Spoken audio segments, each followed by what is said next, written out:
사무엘상 6장 7절부터 7장 2절까지 내용이 좀 길긴 합니다만 같이 좀 통독을 하시도록 하겠습니다.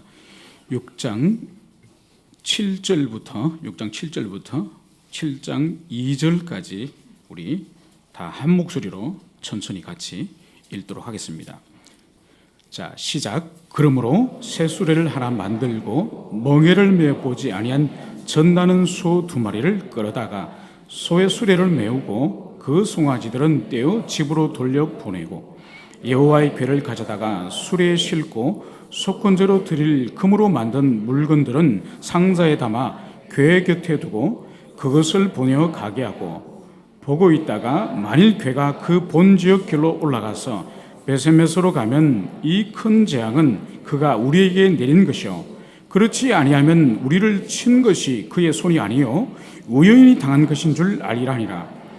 그 사람들이 그같이 하여 젖나는 소 2를 끌어다가 수레를 메우고 송아지들은 집에 가두고 여호와의 궤와 및 검지와 그들의 독종의 형상을 담은 상자를 수레 위에 실으니, 암수가 베스메스 길로 바로 행하여 대로로 가며 갈 때에 울고 좌우로 치우치지 아니하였고, 블레셋 방백들은 베스메스 경계선까지 따라가니라.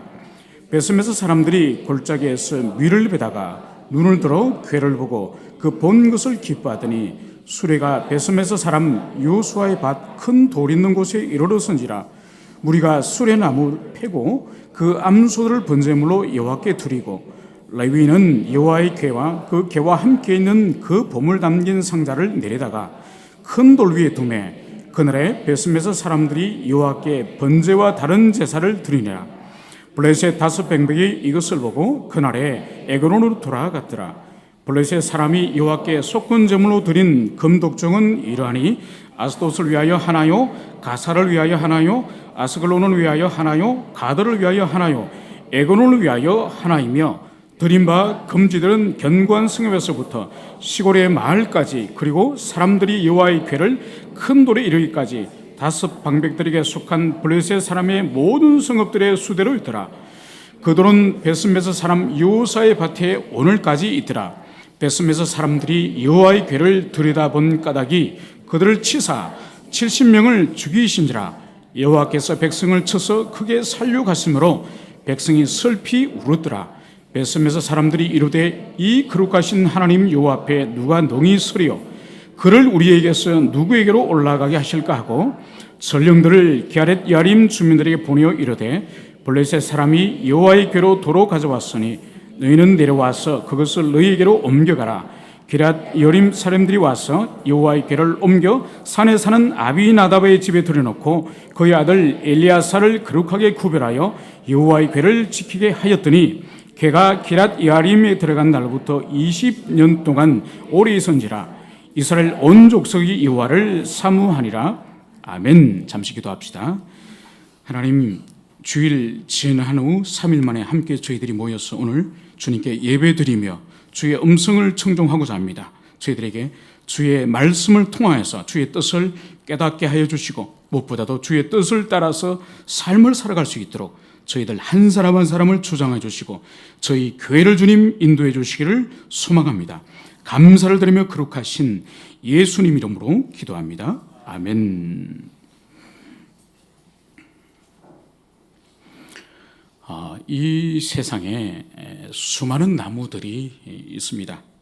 얼마 전에 우리 동력자들과 함께 광릉 수목원을 다녀왔습니다. 그곳은 우리나라 국립수목원으로서 1호였던 그런 귀한 곳이죠. 수많은 나무들이, 아름다운 아름드린 나무들이 그 가운데 있는 것을 봤습니다. 거대한 전나무 숲이며 또 상수리 나무나 그런 뜻갈나무들도 이런 야산에서 보기 힘든 수종이 상당히 오래된 아름드린 나무들이 있었습니다. 그 나무들은 다 제각기 귀한 목재로 사용이 되는 것입니다. 그러나 이 세상에서 가장 하찮게 여김을 받는 나무이면서 이 지상의 나무들 가운데 가장 최고의 영광을 경험한 나무가 여러분 어떤 나무라고 생각을 합니까? 그것은 바로 아카시아 나무가 아닌가 생각을 합니다. 오늘날도 기찻길 옆이나 우리나라 고속도로 옆에 가면은 아카시아 나무를 너무나도 흔하게 볼 수가 있는 것이죠. 이 아카시아 나무는 외래종입니다. 우리나라가 이제 일제 강점기 때에 이제 철도를 부설할 때에 그 사방공사 토목공사를 그 산을 뚫고 산은 넉백이를 가로지를 때에 비가 오면은 산사태가 나기 쉬운 거죠. 그때 무너진 흙더미를 빠른 속도로 나무가 성장해서 그 뿌리가 흙이 무너지지 않도록 그렇게 좋은 수종을 찾은 것이 바로 아카시아입니다. 강력한 뿌리와 그 번식력을 가지고 아카시아 나무가 아주 빠른 속도로 성장을 하는 거죠. 그런데 아카시아 나무는 우리가 알다시피 그 뿌리가 지나가게 되면은 그 땅이 모두 다 산성이 되어 버립니다.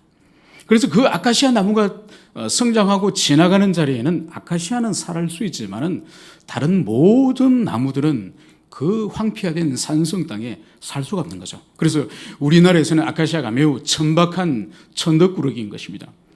그러나 성경 속에서는 바로 시내산에서 보살렐이 이 아카시아 나무, 즉 성경에서는 시띠나무라 불리는 이 나무로 조각목을 만들어서 하나님의 법궤를 만들게 됩니다.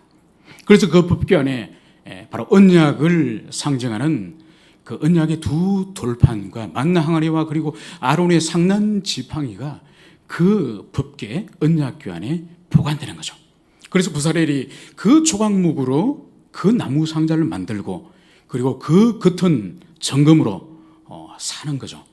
그리고 그 나무 상자 뚜껑은 정금으로 두 천사가 마주보게 한 바로 시언좌 속죄수라 불리는 그런 영광스러운 궤를 바로 이 시띠나무 아카시아 나무로 만든 것입니다. 이 법궤는 하나님의 임재의 상징인 것이죠. 그래서 이 법궤를 통하여서 이스라엘 백성들이 광야를 행진할 때에 제일 앞서서 이 법궤를 메고 행진을 하게 됩니다. 이후에 그들이 요단강을 건널 때도 이 법궤가 앞서갈 때 요단강물이 이제 터지고 그리고 이 법궤를 메고 여리고성을 7날을 돌면서 외칠 때에 바로 여리고성이 무너지게 되는 것이죠. 이후에 이스라엘 백성들이 이제 성소를 지정하고 그리고 하나님의 성전을 건설할 때 가장 성소와 이 성전의 가장 깊숙한 곳에 이 하나님의 법궤를 모시게 되는 것이죠. 그래서 이 하나님의 법궤는 하나님의 임재의 상징이요 이스라엘의 영광의 상징인 것입니다.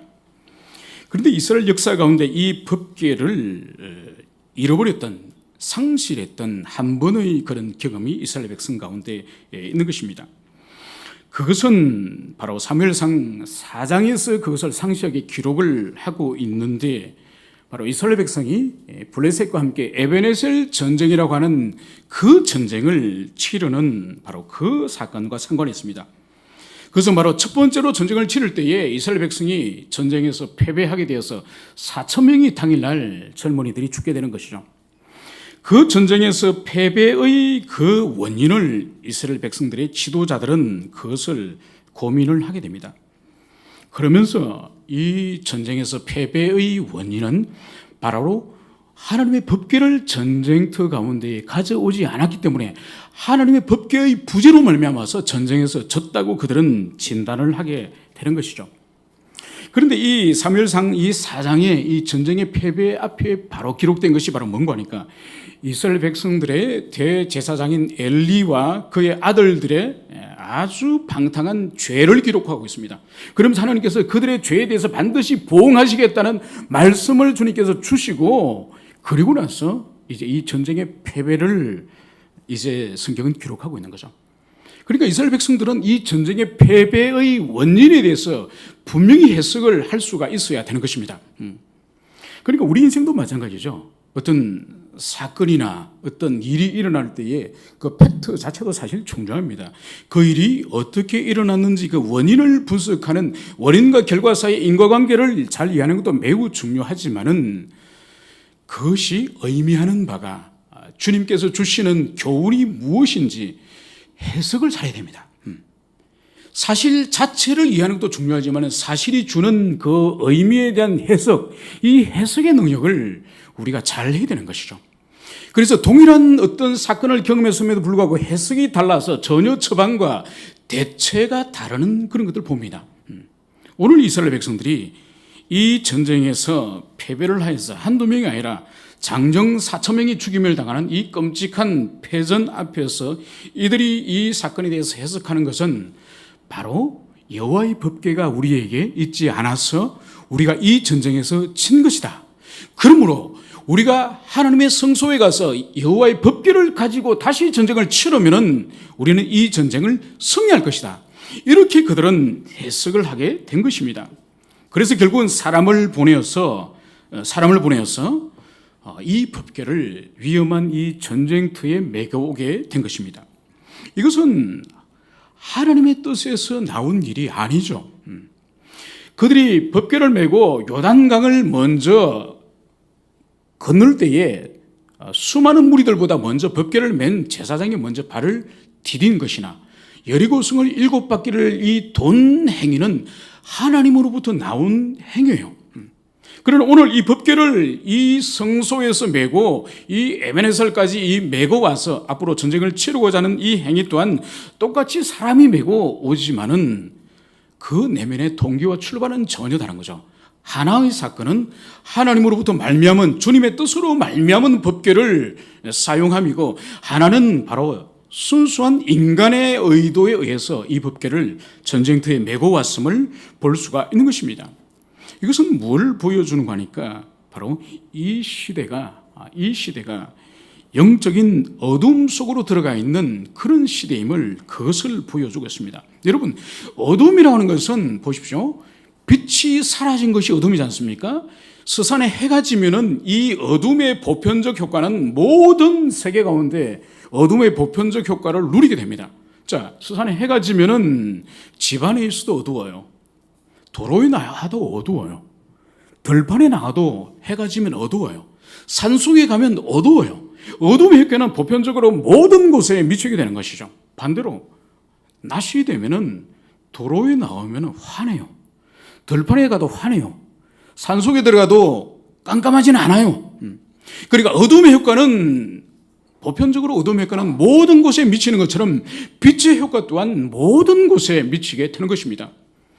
바로 이 시대 이 사람들은 모두가 어둠 가운데 거하였기 때문에 바로 하나님께서 그 전쟁에 패배케 하신 하나님의 그 허용하심에 대한 해석이 모든 사람들이 바로 하나님의 법궤의 부재라고 하는 그런 해석 앞에 모두가 수긍하는 것을 보여주고 있습니다. 여기 어떤 한 사람도 이것이 아닙니다. 이 패배는 바로 하나님으로부터 나온 것입니다. 이건 일찍이 이스라엘 바로 엘리 제사장과 그의 가문과 그리고 이 시대의 어둠의 결과로서 하나님 내리신 징계요 심판입니다. 이렇게 이를 제기하는 사람이 아무도 없습니다. 왜냐하면 그 영적 무지와 어둠이 보편적으로 그 시대의 모든 사람들에게 임하였음을 그것을 보여주고 있습니다. 오늘 이 시대의 영적인 어둠을 사무엘상 1절에서 3절은 그것을 잘 말씀을 하고 있습니다. 우리 함께 찾아볼까요? 사무엘상 3장 1절에서 3절이 그것을 잘 보여주고 있습니다. 자, 사무엘상 3장 1절에서 3절 말씀을 같이 함께 읽도록 하겠습니다. 아이 사무엘이 엘리 앞에서 여호와를 섬길 때는 여호와의 말씀이 희귀하여 이상이 흔히 보이지 않았더라. 엘리의 눈이 점점 어두워가서 잘 보이지 못하는 그때에 그가 자기 처소에 누웠고 하나님의 등불은 아직 꺼지지 아니하였으며 사무엘은 하나님의 궤에 있는 여호와의 전 안에 누웠더니 아멘. 오늘 이 말씀은 그 시대의 어둠과 그 시대의 어둠을 이제 깨우게 될 바로 그 일을 함께 보고를 하고 있습니다. 바로 뭔가요? 여호와의 말씀이 희귀하였다는 거예요. 그러니까 하나님께서 하나님의 말씀을 그 시대에 말씀을 주시지 않고 있는 것입니다. 여러분, 예나 지금이나 가장 하나님의 교회와 언약의 백성들에게 비참함은 다른 것이 아니에요. 먹을 것이 없고 입을 것이 없고 육체가 굶주리는 것이 아니라 하나님이 그 시대를 향하여 침묵하실 때에, 하나님이 그 시대를 향하여 말씀을 보내주시지 않을 때에 바로 한 시대가 가장 어둠 속으로 들어가는 비참한 시대가 되는 것이죠. 문명이 발전하고 경제가 부흥하고 수많은 그런 먹고 마시고 그할 것이 풍족한다 할지라도 진리가 그 시대에 모든 성도들과 모든 언약의 백성과 교회에 울려 퍼지지 않는다고 한다면 그 시대는 어떤 물질적인 부유와 풍요를 누린다 할지라도 비참한 시대 가운데 드러나는 것입니다.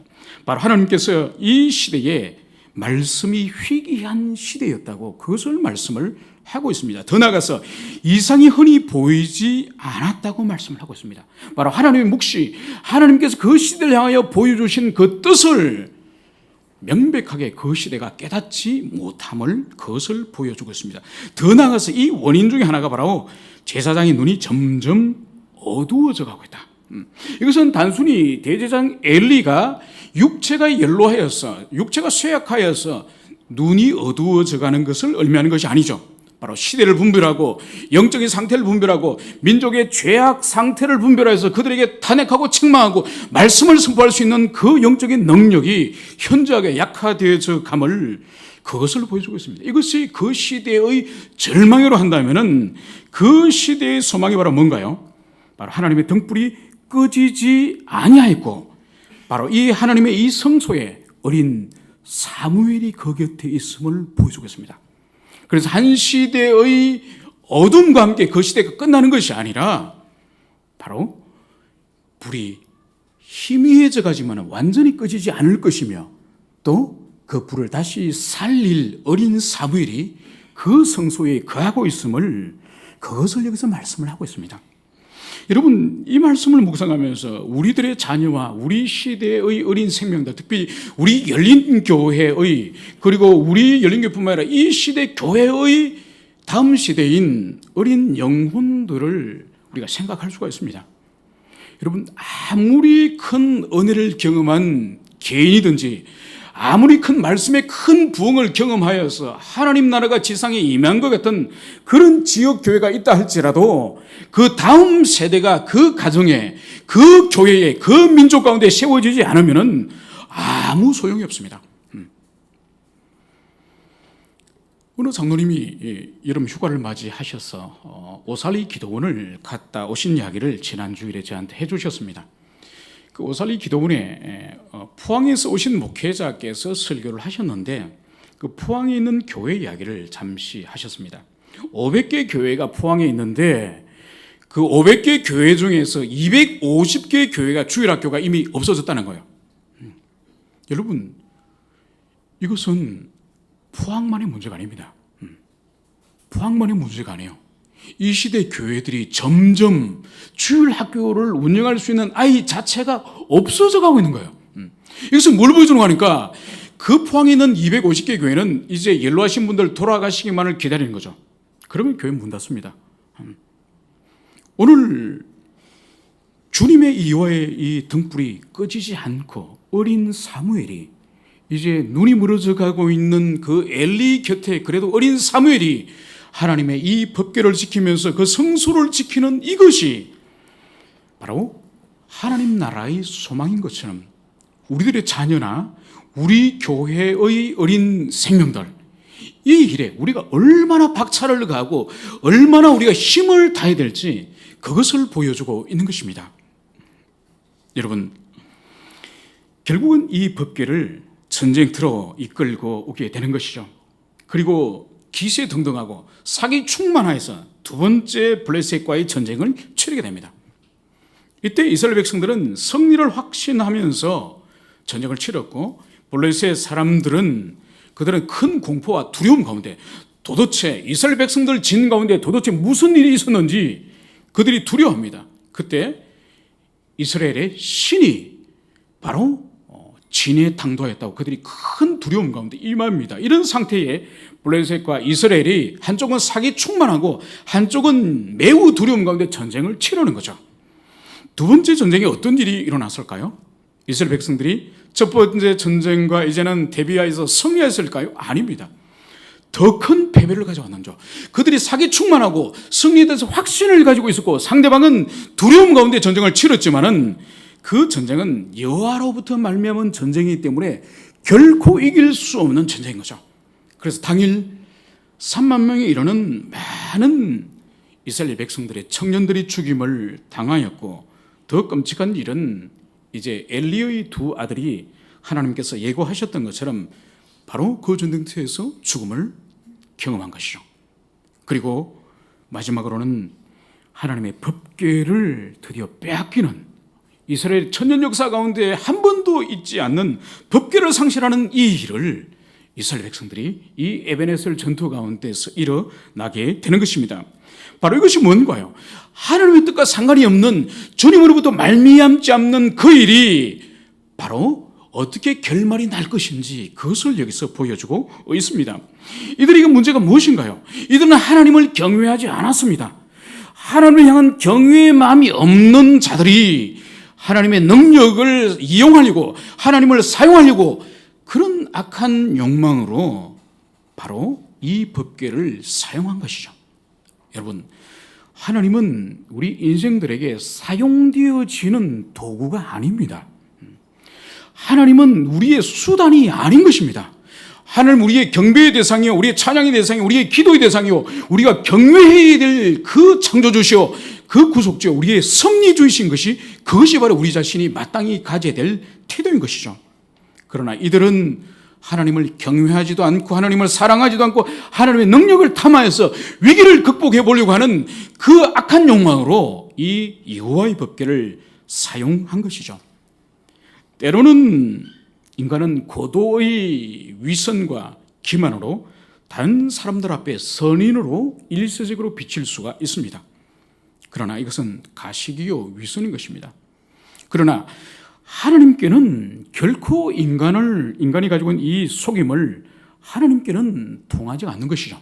왜냐하면 하나님은 인간의 중심과 내면과 출발의 그 동기 자체를 주님께서 꿰뚫어보고 계시기 때문에 사람은 잠시 잠깐 속일 수가 있지 모르지만은 하나님께는 절대로 통하지 않는 것이죠.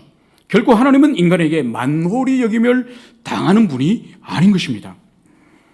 그러므로 우리 인생들이 하나님께 대하여 반드시 먼저 가져야 될 태도는 바로 참된 경외의 태도라는 것이, 그것이 분명한 것입니다. 이 경외의 태도가 없는 인생들에게, 이제 없는 인생들이 하나님께 오히려 형식적으로, 아니면 하나님을 수단으로, 하나님을 이용하려고 하는 그런 자들에게 하나님의 반드시 어미로움을 주님께서 보여주심을, 그것을 우리는 알 수가 있는 것입니다. 여러분, 오늘날도 하나님의 교회 안에 수많은 영적인 상태들이 다 다른 사람들이 함께 신앙생활을 하는 거죠. 그래서 누가 중생한 자인지 누가 회심한 자인지 우리가 정확히 알 수가 없습니다. 다만 목회적인 경험과 영적인 지식의 경험하여서 추측을 할 뿐인 것이죠. 그러므로 한 공동체 안에 참으로 주님을 경외하는 사람이 있는가 하면은 경외를 가장한 헛된 경건을 가지고 있는 그런 사람도 공동체 안에 같이 있는 것입니다. 그러나 우리가 반드시 소유하고 회복되어야 될 것은 참다운 주님을 향한 경외의 그 삶의 태도, 모든 삶의 영역에서 그분을 향한 두려움과 떨림으로 그분을 향해서 나아가고자 하는 그 마음이 우리들에게 있어야 되는 것이죠. 그러나 이것은 우리 스스로 노력과 수고와 열심과 헌신으로 경외를 우리가 소유할 수 있는 것은 아닙니다.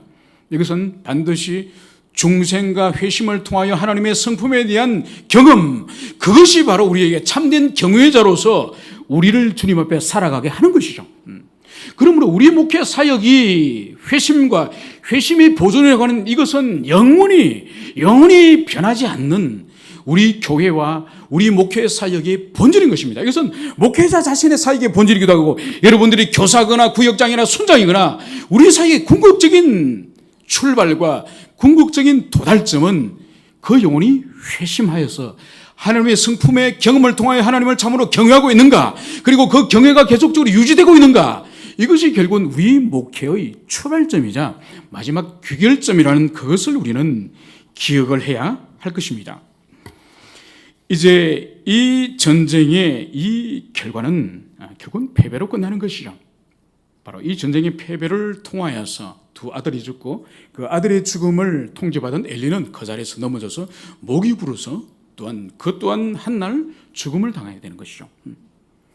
그 죽음에 대한 소식을 바로 이 엘리의 며느리였던 한 여인의 죽음을 통해서 그 시대가 어떤 시대인지 바로 이 여인이 그 시대를 가장 분명하게 그것을 해석하고 있음을 우리는 알고 있습니다.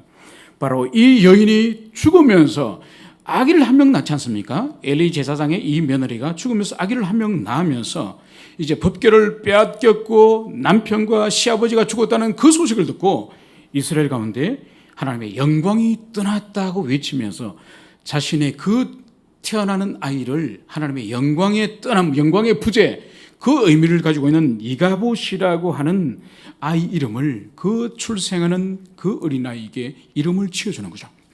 어쩌면 그 깜깜한 모든 시대 가운데에 이 한 여인이 그 시대에 하나님의 영광이 떠났음을 정확하게 직시하고 있는 그런 사람이라고 할 수 있는 것입니다. 이제 이스라엘 백성들에게 이제 이 하나님을 아는 지식의 부재, 하나님의 성품에 대한 이 부재, 이것은 바로 근본적으로는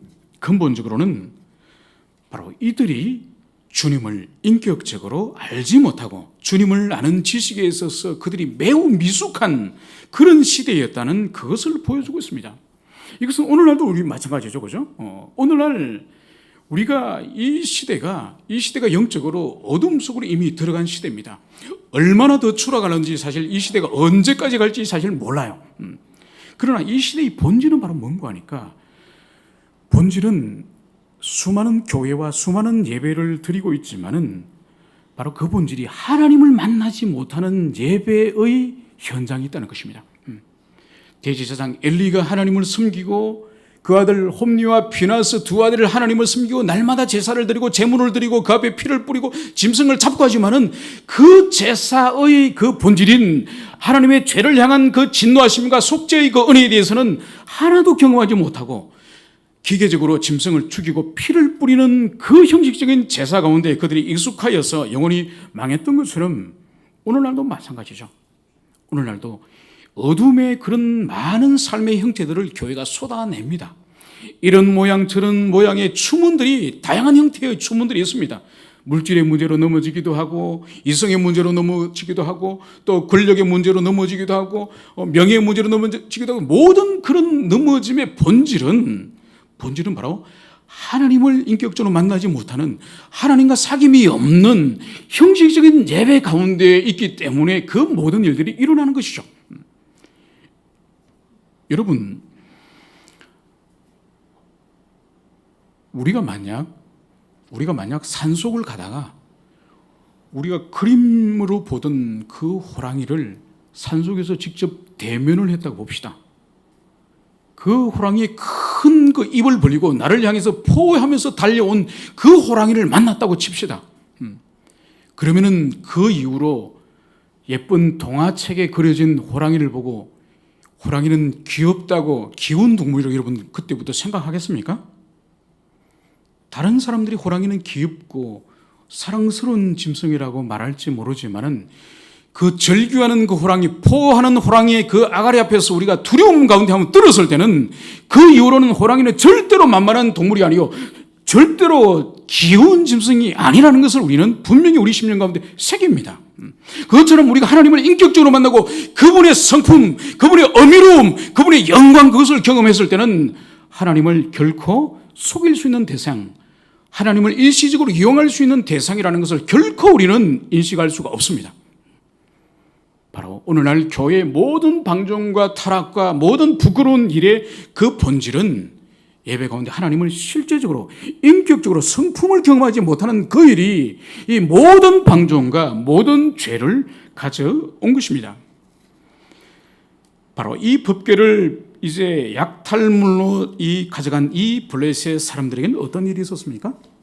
그들은 마치 여호와를 누르고 자신의 다곤신이 여호와를 누르고 승리한 것처럼 다곤신전 앞에 이 법궤를 가져두는 거죠. 그들은 승리에 도취하였겠죠.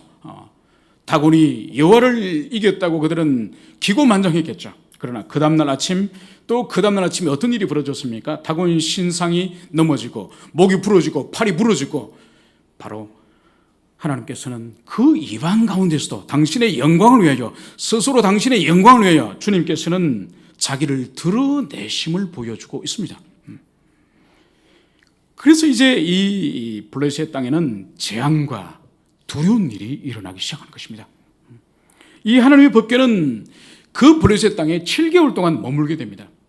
7개월 동안에 이 법궤가 가는 곳마다 전염병이, 악성 독종이 발생하는 전염병이 일어나는 거죠.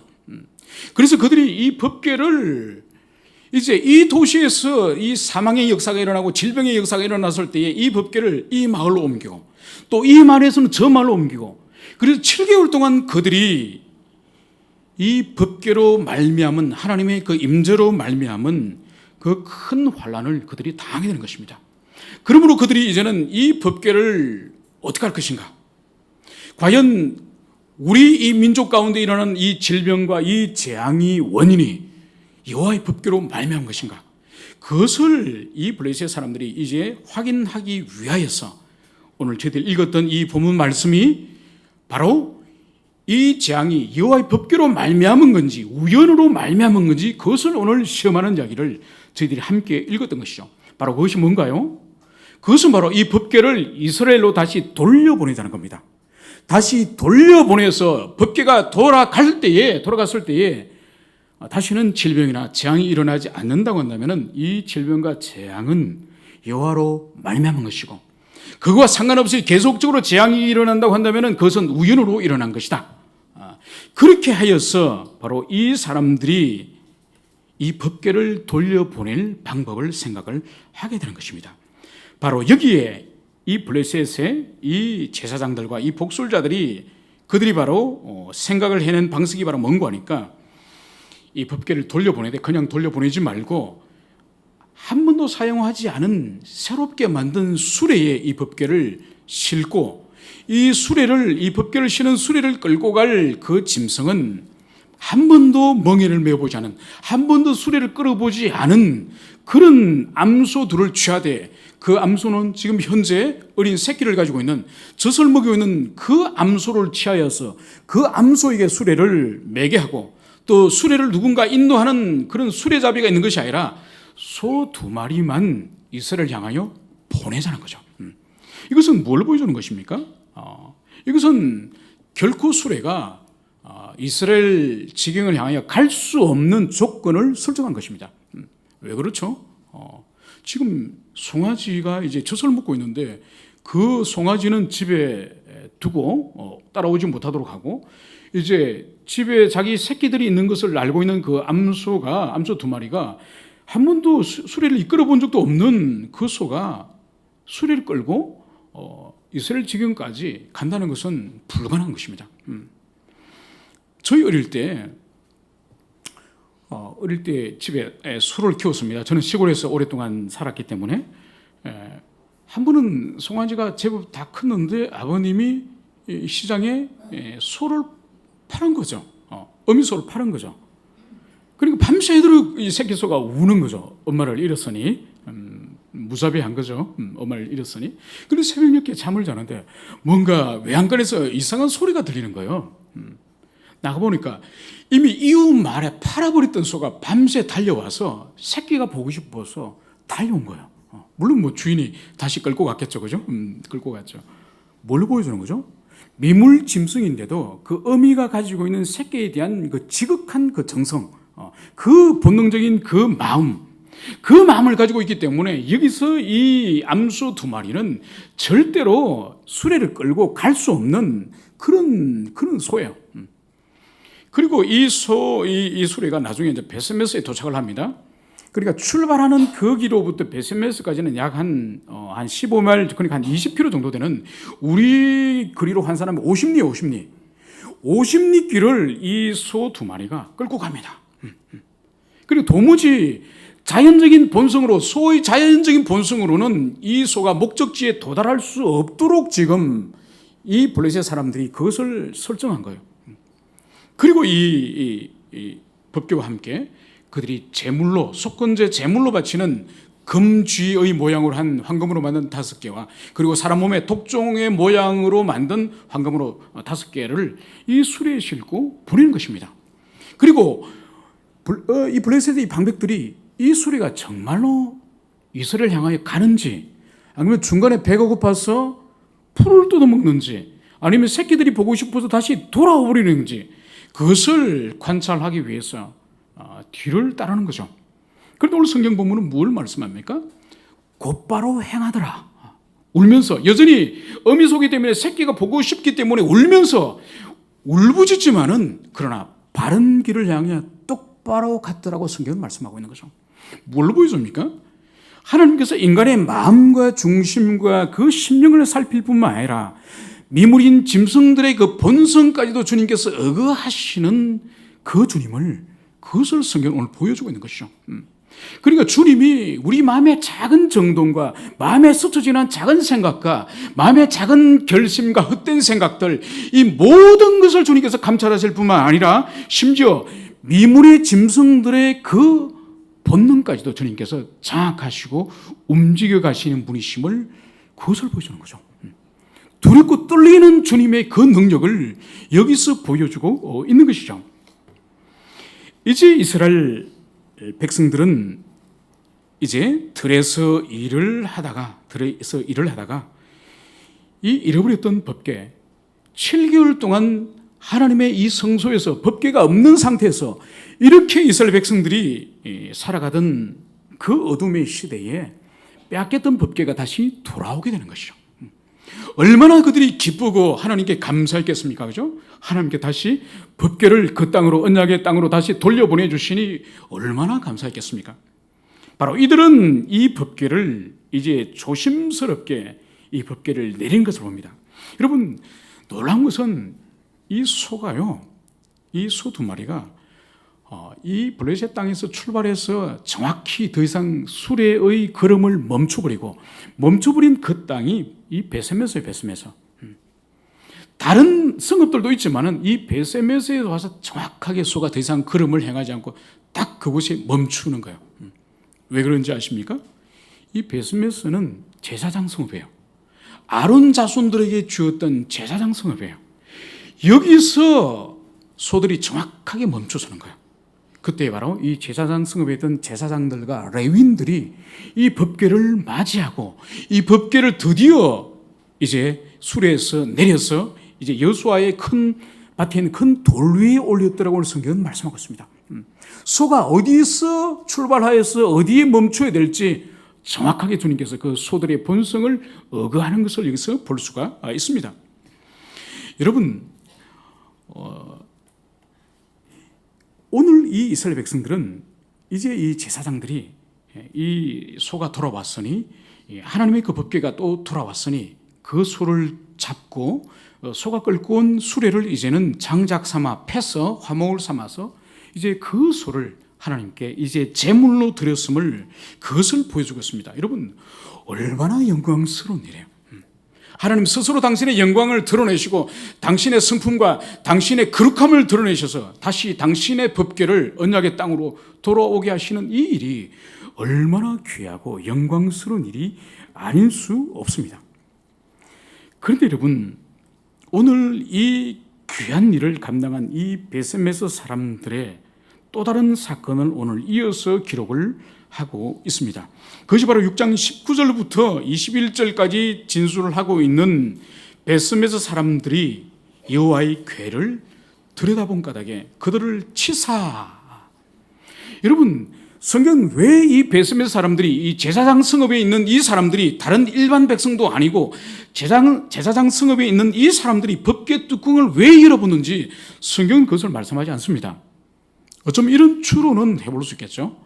법궤가 이방의 땅에 빼앗겼다가 7개월 만에 돌아왔으니 그 이방인들이 법궤 속에 무엇이 있는지 호기심을 가지고 혹이나 열어보았을 가능성이 있겠죠.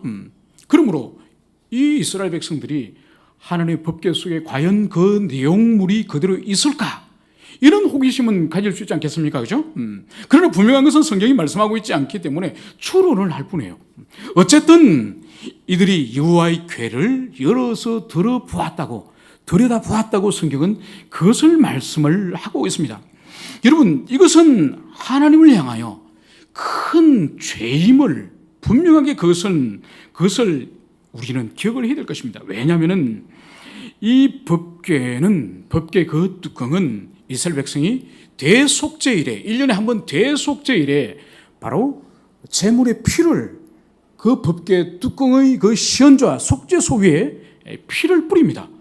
피를 뿌려서 이스라엘 민족 백성 전체의 죄를 사유하는 그 속죄일에 그 거룩한 예식에서 이 법궤 위에 있는 속죄소를 이용하는 거죠. 그 위에 피를 부음으로 민족의 죄를 사형을 받는 거죠. 그 거룩한 이 법궤를 이스라엘 백성들이 헛된 호기심을 가지고 훔쳐본 것입니다.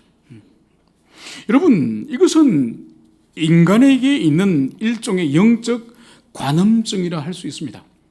결코 훔쳐봐서 안 되는 어떤 다른 사람의 비밀이나 다른 사람의 사생활을 몰래 훔쳐보려고 하는 악한 욕망인 관음증처럼 바로 하나님의 그 비밀의 세계를 몰래 훔쳐보려고 한 인간의 악한 그런 욕망임을 그것을 여기서 보여주고 있습니다.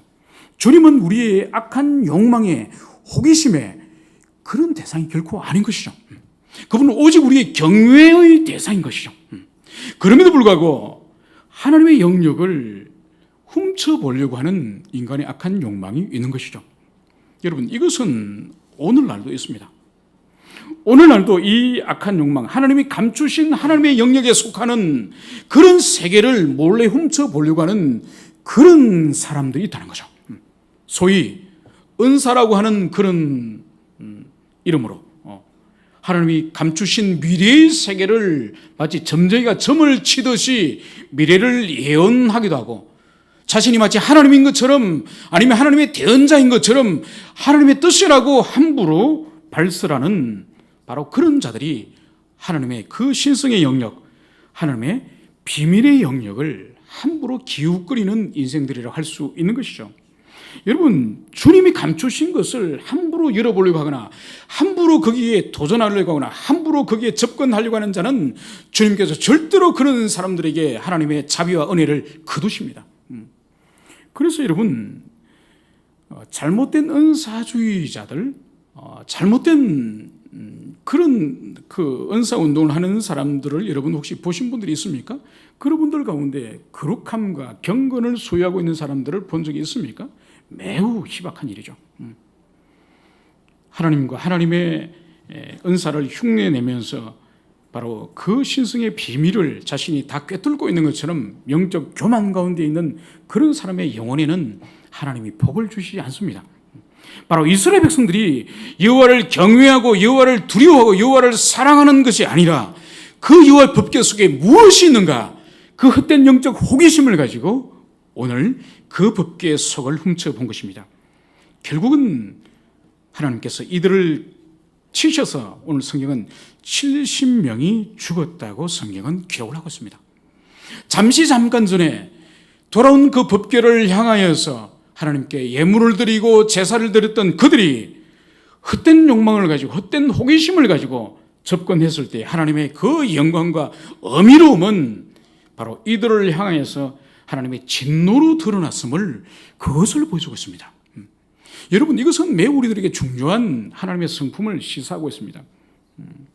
그러니까 하나님을 지극히 섬기고 하나님을 향하여 헌신하는 자에게 하나님께서 마치 그 사람의 죄는 매우 가볍게 다루어 주는 것처럼, 그래서 자기 인생의 어떠한 하나님 나라와 교회를 향한 기여와 자신이 범한 죄를 마치 상기하려고 하는 사람들이 있습니다. 절대로 그것은 옳지 않은 생각입니다. 주님께서는 그 사람이 어떠한 주님의 나라와 교회와 어떤 헌신을 했다 할지라도 그 사람의 죄는 죄대로 다루는 거예요. 많은 사람들이 특별히 주님의 나라와 교회를 위해서 헌신을 한 특별한 일꾼들이 넘어지는 이유들이 뭔지 아십니까, 여러분? 그런 사람들의 내면에는 내가 주님과 주님의 교회에 얼마나 내가 과거에 헌신을 했는데, 내가 교회를 이 정도 일구었는데, 내가 복음을 전하여서 구원받은 영혼이 몇천 명인데, 몇만 명인데, 내가 사역을 해서 펼친 사역의 그 영역이 얼마나 큰데 이런 자기의 가운데에 그 내면 가운데 있기 때문에 그렇기 때문에 내가 저지른 이 정도 작은 죄는 주님께서 눈 감아 주실 거야. 이 정도는 사해 주실 거야. 그런 생각을 가지는 거죠. 여러분, 죄는 본질이 똑같습니다. 주님을 향한 반감이요 적대감이기 때문에 죄는 우리 인간의 눈으로 볼 때는 큰 죄가 있고 작은 죄가 있지만은 하나님 앞에서는 모든 죄가 대죄예요, 대죄. 오늘 이 베스메서 사람들을 보십시오. 그들이 잠깐 전에는 주님께 제사 드리고 그렇게 하였지만은 그러나 주님께서는 당신의 법궤를 임의로 열어보는 그 경솔하고 그 신성 모독적인 이 행위에 대해서는 바로 주님께서 징계로서 70인이 그 자리에서 죽임을 당하는 이러한 일이 있는 거예요. 우리에게도 마찬가지예요. 우리가 여러분들이 주님과 주님의 나라를 위해서 교회를 위해서 얼마나 헌신했습니까? 물질로 헌신했습니까? 섬김을 헌신했습니까? 수고와 땀으로 헌신했습니까? 여러분, 그것만으로 나는 주님께 다른 사람보다 더 용서를 해 주실 거야. 더 나를 너그럽게 대해 주실 거야. 나를 더 관대하게 대해 주실 거야. 이렇게 생각하면 여러분 큰 오산이에요. 오히려 주님은 이렇게 인생들을 다루십니다. 두 가지인데, 하나님의 은혜를 크게 경험한 사람, 다른 사람보다가 늘 입으로 나는 하나님을 크게 만났다, 하나님을 깊이 만났다, 나는 어떤 은사를 체험했다, 늘 하나님의 은혜를 자랑하는 사람.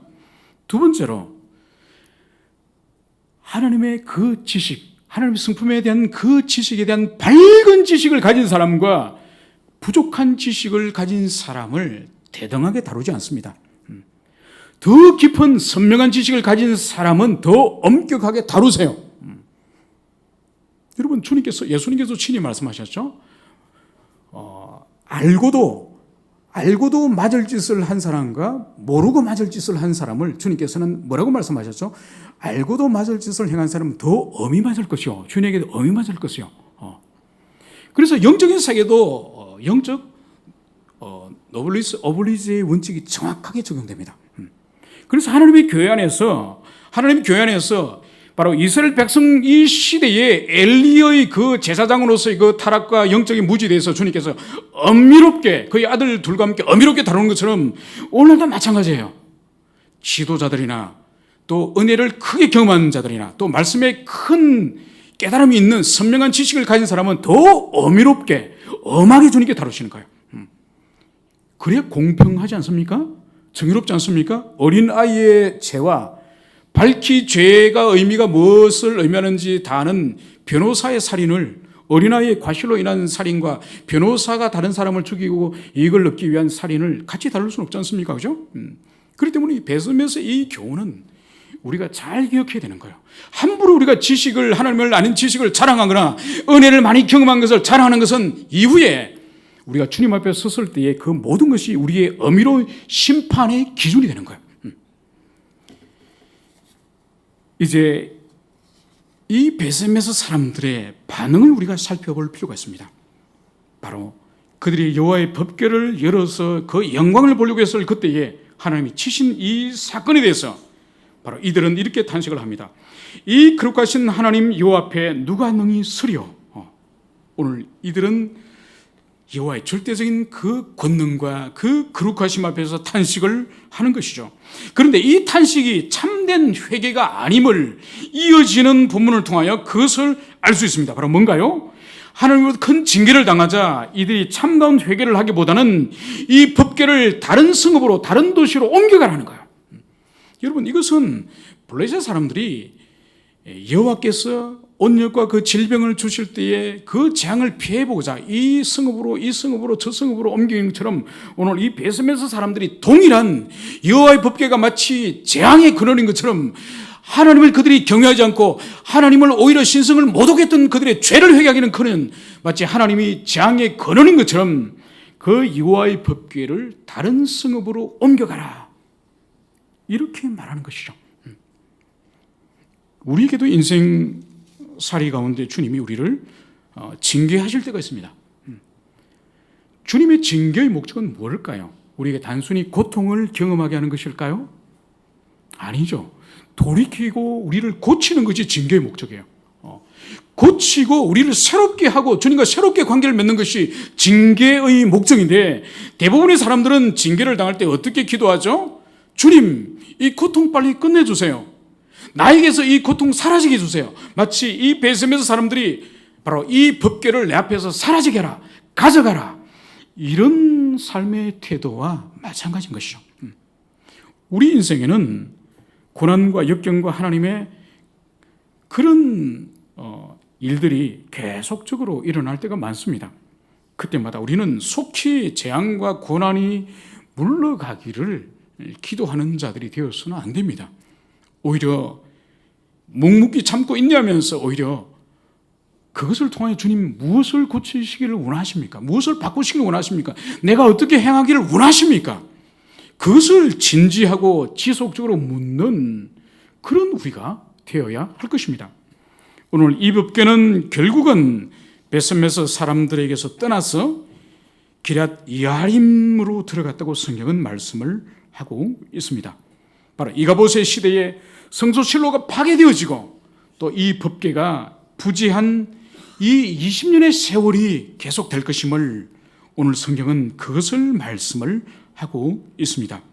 하나님이 지정하신 성소인 그 실로, 그 실로에서 법궤를 잃어버리고 법궤가 돌아오지 않고 법궤가 부재한 그 시대를 이스라엘 백성들은 이제 20년이라고 하는 긴 세월 동안 법궤의 부재의 시대를 그들이 살아가는 것이죠.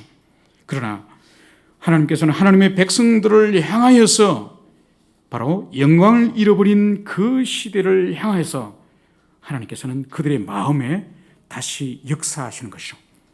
그것이 바로 뭔가요? 오늘 바로 7장 2절에 있는 이스라엘 온 족속이 여호와를 사모하니라.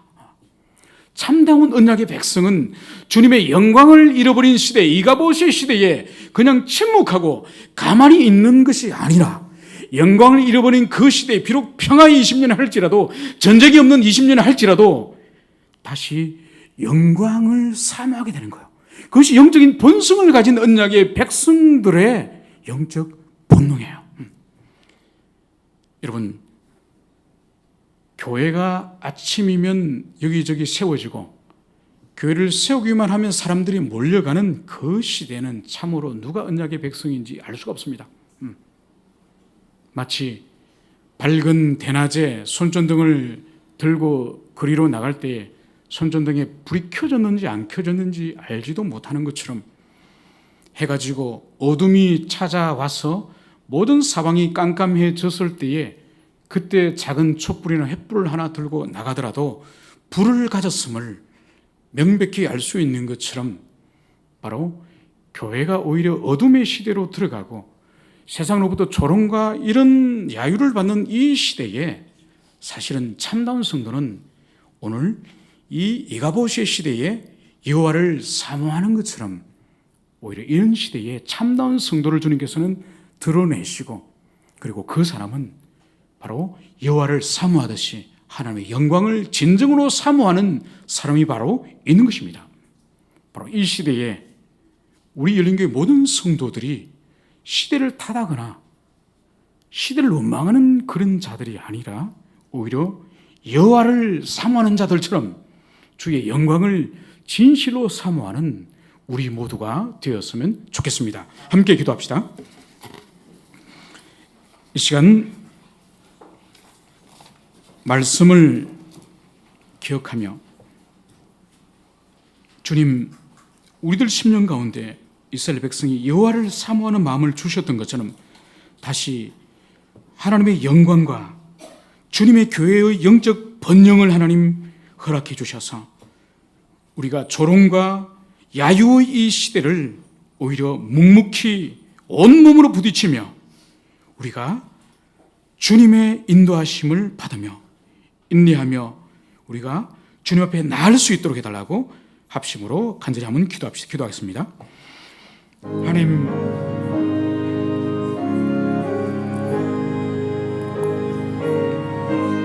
주님,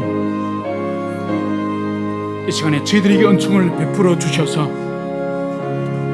베셈에서 사람들의 그 무지와 어리석음을 봅니다. 주의 법궤가 돌아왔을 때 기뻐하며 영광과 감사를 드리며 제사드렸던 그들이 다시 법궤의 뚜껑을 여는 어리석음을 봅니다. 하나님을 참으로 경외하는 그들의 신앙이 없음으로 말미암아서 그들의 어리석음을 저희들이 깨닫습니다. 주님, 이 시대를 살아가는 우리들 또한 하나님 참으로 주님을 경외하며 주님을 사랑하며 이 어두운 시대에, 이가봇의 시대에 하나님 우리로 하여금 여호와를 사모하며 우리가 주를 앙망하는 그런 삶을 살아갈 수 있도록 주님이여 역사해 주시기를 간절히 소망합니다.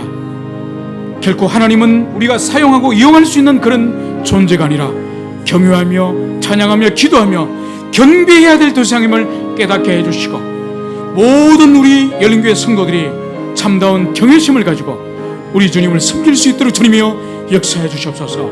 이 어둠의 시대를 우리가 묵묵히 온몸으로 주님 이 세상을 향하여 부딪히며 주님의 이름을 위하여 우리가 살아갈 수 있도록 주여 열린교회 모든 성도들 한 사람 한 사람, 한 가정 한 가정, 한 부서 한 부서, 한 교구 한 교구가 깨어서 그렇게 살아갈 수 있도록 주님이여 역사해 주시기를 간절히 소망합니다.